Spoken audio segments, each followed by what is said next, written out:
Hello dear friends, ये है all important questions course का सब्जेक्ट फिजिक्स के लिए सेकेंड वीडियो।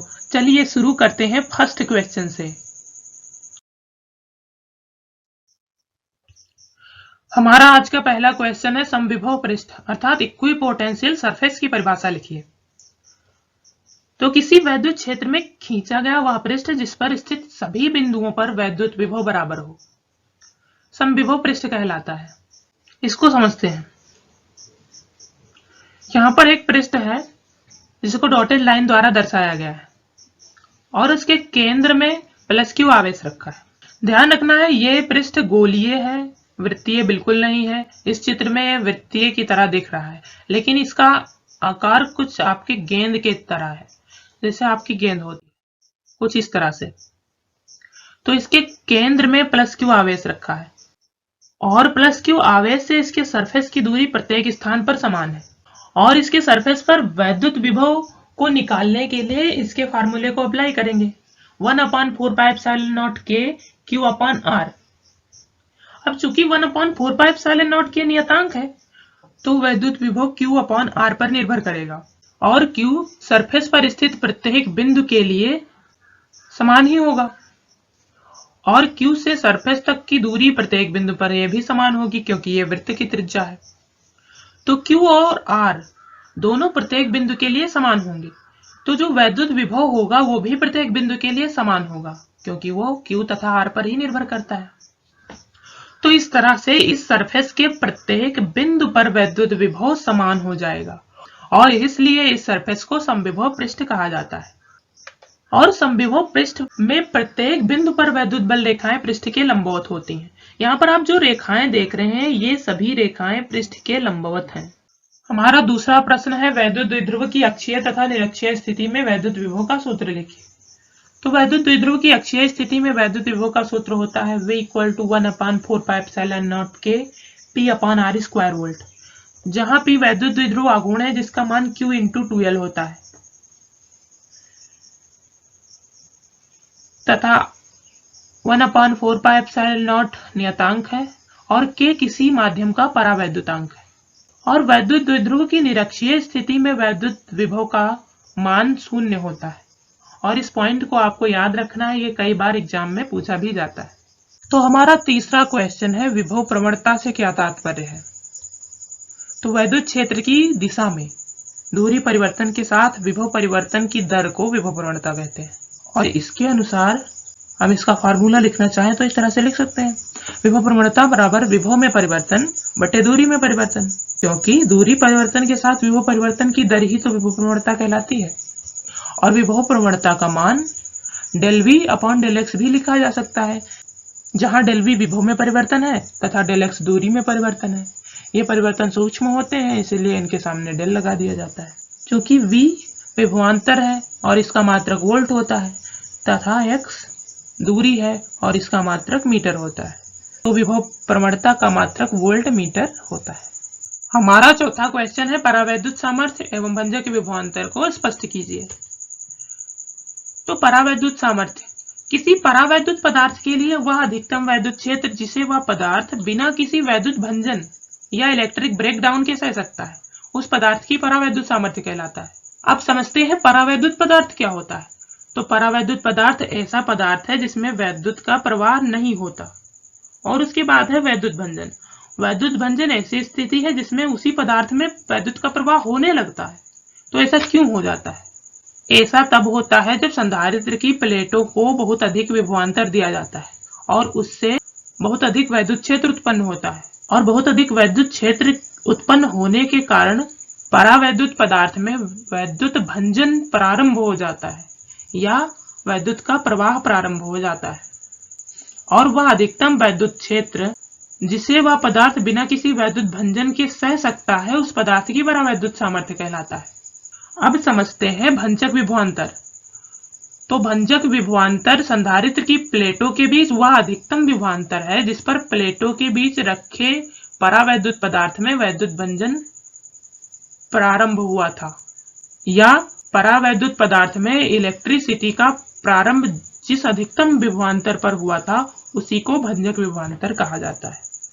तो इसी के साथ बढ़ते हैं नेक्स्ट क्वेश्चन की ओर। पांचवा क्वेश्चन है संधारित्र की धारिता की परिभाषा लिखिए।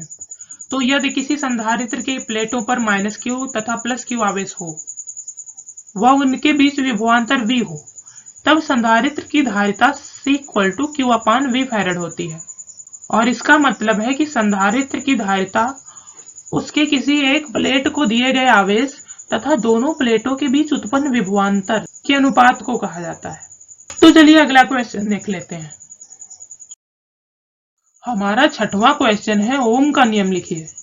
तो ओम के नियम के अनुसार यदि किसी चालक की भौतिक अवस्थाएं जैसे ताप, दाब आदि को नियत रखा जाए तो उसमें लगाए गए विभवांतर V तथा उसमें प्रवाहित धारा I का अनुपात सदैव नियत होता है। अतः V/I = नियतांक। इसी नियतांक को वैद्युत प्रतिरोध R कहा जाता है। तो इसे इस तरह से भी लिख सकते हैं V/I = R = नियतांक। और इसका ग्राफ सदैव एक सरल रेखा होता है। ये सरल रेखा V/I अर्थात प्रतिरोध R को दर्शाती है। चलिए अगला क्वेश्चन देखते हैं। हमारा सातवां क्वेश्चन है मुक्त इलेक्ट्रॉनों के अनुगमन वेग अथवा अपवाह वेग से क्या तात्पर्य है। जब किसी चालक तार को बैटरी से जोड़ा जाता है तो चालक तार में विद्युत क्षेत्र उत्पन्न होता है और मुक्त इलेक्ट्रॉन विद्युत क्षेत्र की विपरीत दिशा में एक सूक्ष्म नियत वेग से गति करने लगते हैं और यही वेग अनुगमन अथवा अपवाह वेग कहलाता है। और इस वेग का मान लगभग 10⁻⁴ मीटर प्रति सेकंड के आसपास होता है।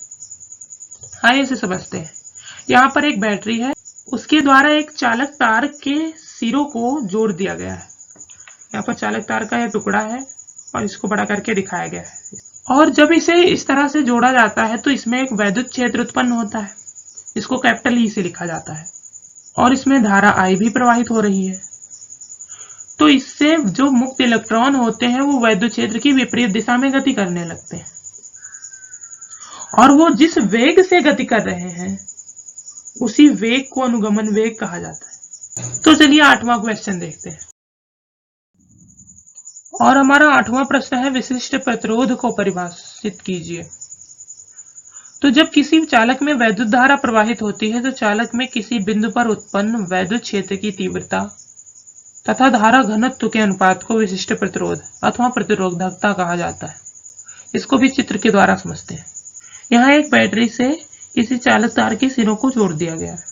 तो चालक तार में किसी बिंदु पर उत्पन्न वैद्युत क्षेत्र की तीव्रता अर्थात कैपिटल E आपको दिखाई दे रहा है और धारा घनत्व का मतलब है किसी एकांक क्षेत्रफल पर धारा का मान, इसको J से प्रदर्शित किया जाता है। तो इन दोनों के अनुपात को विशिष्ट प्रतिरोध कहते हैं और इसे इस तरह से लिख सकते हैं। क्योंकि विशिष्ट प्रतिरोध को रो से लिखा जाता है तो रो = E/J अथवा रो = RA/L भी होता है और इसका मात्रक ओम मीटर होता है। चलिए 9वां क्वेश्चन देखते हैं। हमारा 9वां क्वेश्चन है अनोमीय प्रतिरोध किसे कहते हैं तथा इसका एक उदाहरण दीजिए।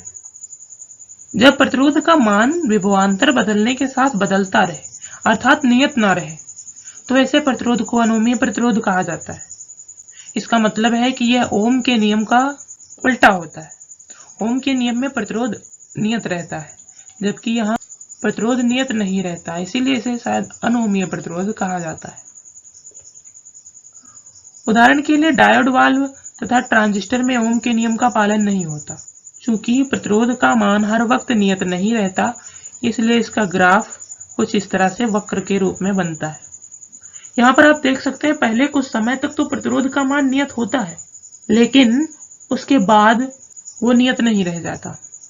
इसका मतलब वो V के बदलने के साथ बदलता है और इस कारण से इसका ग्राफ एक सरल रेखा नहीं होता। चलिए अगला क्वेश्चन देख लेते हैं। हमारा 10वां क्वेश्चन है अतिचालकता किसे कहते हैं। तो अति निम्न अर्थात बहुत ही कम ताप पर कुछ पदार्थों को ठंडा करने पर उनका प्रतिरोध घटकर शून्य हो जाता है और इस स्थिति को अतिचालकता कहा जाता है। और यह एक विशेष स्थिति भी होती है क्योंकि प्रतिरोध का घटकर शून्य होना मतलब धारा के प्रवाह में कोई रुकावट न उत्पन्न होना। उदाहरण के लिए पारा 4.2 केल्विन ताप पर अतिचालक है तथा टंगस्टन 0.01 केल्विन ताप पर अतिचालक है, जबकि सीसा 7.2 केल्विन ताप पर अतिचालक है। जबकि कुछ सुचालक पदार्थ जैसे तांबा, सोना, चांदी, इनको अगर बहुत ही कम ताप पर ठंडा भी किया जाए तो भी इनमें अतिचालक का गुण नहीं होता है। अर्थात अतिचालकता केवल कुछ पदार्थों में ही पाई जाती है, सभी में नहीं। तो ये बात याद रखिएगा। और इसी के साथ ये वीडियो भी समाप्त होता है। मिलते हैं एक नए वीडियो में कुछ नए क्वेश्चंस के साथ। तब तक के लिए बाय बाय। और आप सभी का हमें सपोर्ट करने के लिए बहुत सारा धन्यवाद।